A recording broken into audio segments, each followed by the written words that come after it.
Now, back to your turn on 1330 WEBY, Northwest Florida's talk radio. The phone lines are open, so call in and join the conversation at 623-1330. If Carl doesn't talk about it, it probably won't be talked about. Aren't you glad that he is on the air and back in the Oval Office of Gulf Coast Talk Radio? Freedom Friday with Carl Gallups, 1330 WEBY.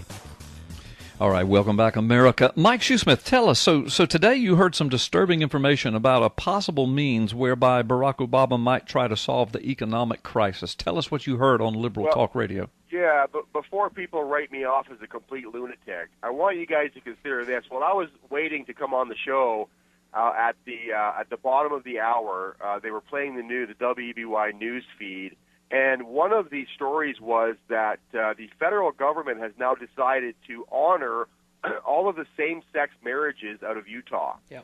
Now, I want you to go back in your way back time machine, Carl. Just step in there for a second and go back with me about 30 years. Yeah. And imagine with me somebody saying to you, listen, one of these days the federal government and even the ultra conservative state of Utah will one day marry same-sex couples. Yeah. You would call me crazy. Yeah, I So would have. don't call me crazy when I tell you what I'm about to tell you is absolute truth. I was driving through Pennsylvania today. I'm here on business, and I'm scanning the dial, listening to the various talk shows. I come across this conversation between these two liberal idiots, having a love fest between each other. You know how it goes. I do.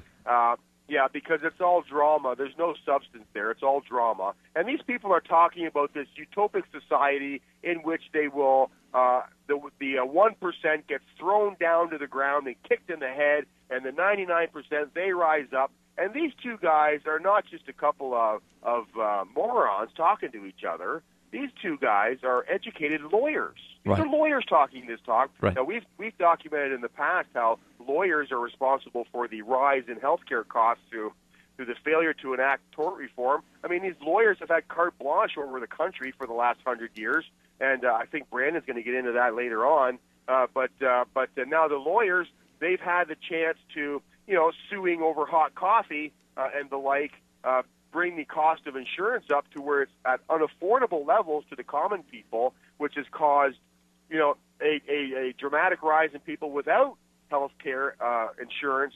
And so now Obama has come in on his white steed to save the day. And here we have these two lawyers today, I'm not crazy, this really did happen. They are now talking seriously about not only a minimum wage, but a maximum wage. In other words, as soon as people reach a certain point in their income, whatever goes over and above that is confiscated by the government to, level out the playing field, so to speak. And when Barack Obama was, and I'm speeding things up here now because I'm looking at the clock, but when Barack Obama was elected in 2008, he came into office in January 2009, and in February I was listening to a panel discussion between on NPR between people who were, discussing who he was going to choose to be in his cabinet. And then they were talking about the finances. What will Barack Obama do about China and the amount of money that is owed to China? And one of the panelists close to Obama in his inner circle said, listen, when you owe the bank $100,000, the bank owns you. But when you owe the bank $1 trillion, you own the bank. Yeah. This is the attitude of the Obama administration. They own China. Yes. And Now that ought to raise some red flags to you. What else do they own? The American people. Too? Yes. The American people, brother, because we are debt slaves. Imagine this scenario with me now. When in 2008, Barack Obama was attacking George Bush, saying, look, it is immoral for the president to go to the Bank of China and use the Chinese credit card to fund the government. That is immoral, and that should not be happening. After he's elected, he asked the same question. He has asked the same question. His response was the short-term debt. The American debt is not a problem in the short term. Yep. Okay, it's not a problem in the short term. What is the long-term fix, Mr. Obama? Well, listen, folks, this is simmering now. This is simmering. The conversation is just starting now. How are we going to fix this? A maximum wage. Everything over and above, say, I don't know, the number of $200,000 has been thrown out there.